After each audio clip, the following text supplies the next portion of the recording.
So, the Vauxhall Astra has a wide range of options. These include petrol plug-in hybrid and now electric.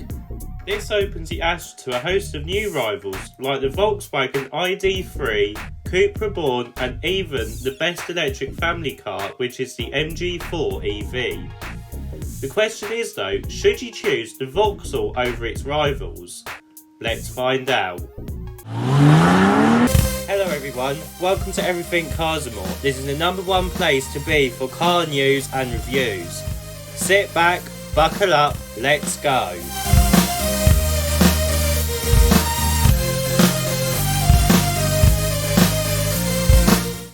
So let's start with the styling at the front.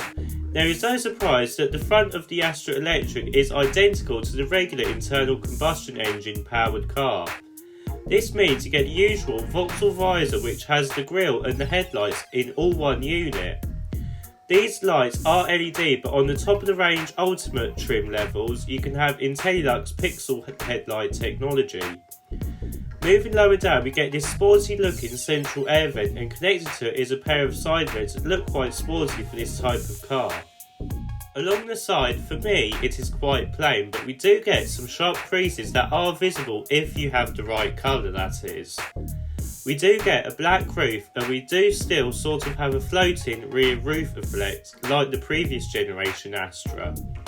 We also get the same wheel designs as the Corsa Electric, but this time they are 18 inches and have a 5-stud spoke design to them to fit on the Astra.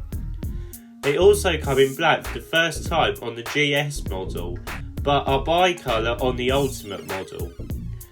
Moving round to the back, and you can easily tell it looks like an Astra. We have these wing tail lights like every other Vauxhall and the new lettering in the centre. We also have this sporty bumper which I quite like, and the decals are all in black on the GS and Ultimate trim levels, which are what the Astra Electric comes in. Let's have a look at what battery and motor option that you have with the Astra Electric. So for the Astra Electric you only get one battery and motor option. This is a 154 brake horsepower motor mounted to the front of the car, and it drives the front wheels. Connected to it is a 54 kWh battery pack, giving this car about 258 miles of range. 0 to 62 time is done in 8.5 seconds, which is decent for this type of car. These figures are only for the hatchback though, so expect the estate model to be slightly lower. Now, what I don't like about the Astra Electric is the price. The price of the Astra Electric starts at £39,995.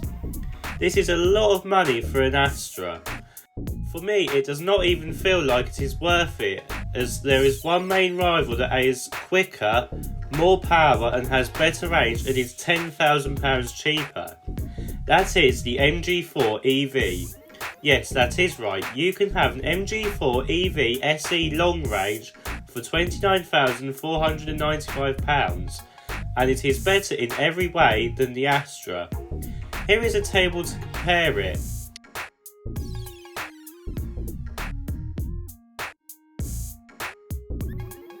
Even the top of the range MG4 EV Trophy long range is only £32,495. This makes the Astra seem way too expensive and irrelevant. You also get the 7 years warranty with the MG. Let's have a look on the inside. So get inside the new Astra Electric, and it has the same update as the recent Astra Sports Tourer that I tested. The biggest difference is that the Vauxhall Pure panel is all one glass unit. This means that you cannot see the screens when the system is off. This looks much more modern and futuristic than the basic version. The screens are both 10 inches just like the regular display, but it looks and feels much more modern and less cheap. The software that is running on it is very good and much better than what you would find on the Mocha and outgoing Corsa. The dashboard design is very modern and sporty looking, as too is the steering wheel. The centre console is simple and clean looking, but the only thing I would want to change is that the cubby covers are not this rubber material and the same piano black material. This will make it look more premium, although this piano black material does scratch quite easily, which is a shame, but it is usual on other cars that have it. We do get this split armrest now, which I like, and you also find that on the Mercedes, which does make it feel a bit more premium. The seats are very supportive and comfortable, and they are certified AGR seats. AGR is a campaign for healthier backs. Let's have a look at the rear seats.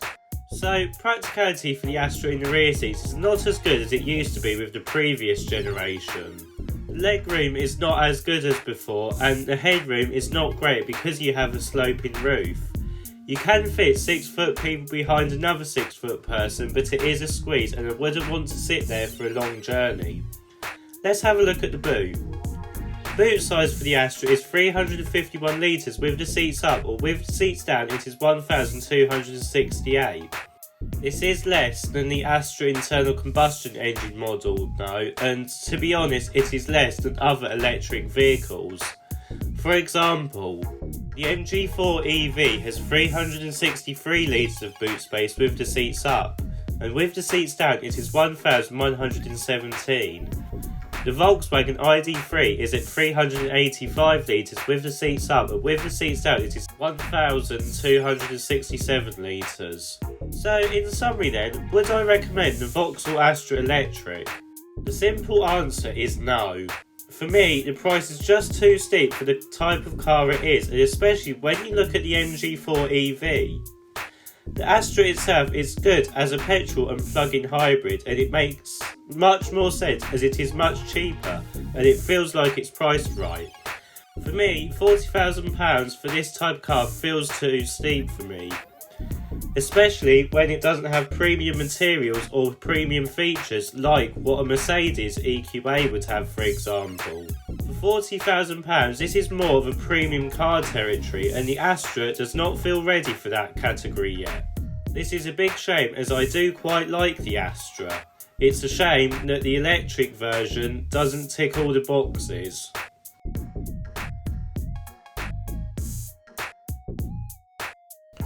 If you like this video, please don't forget to like and subscribe. See you in the next video.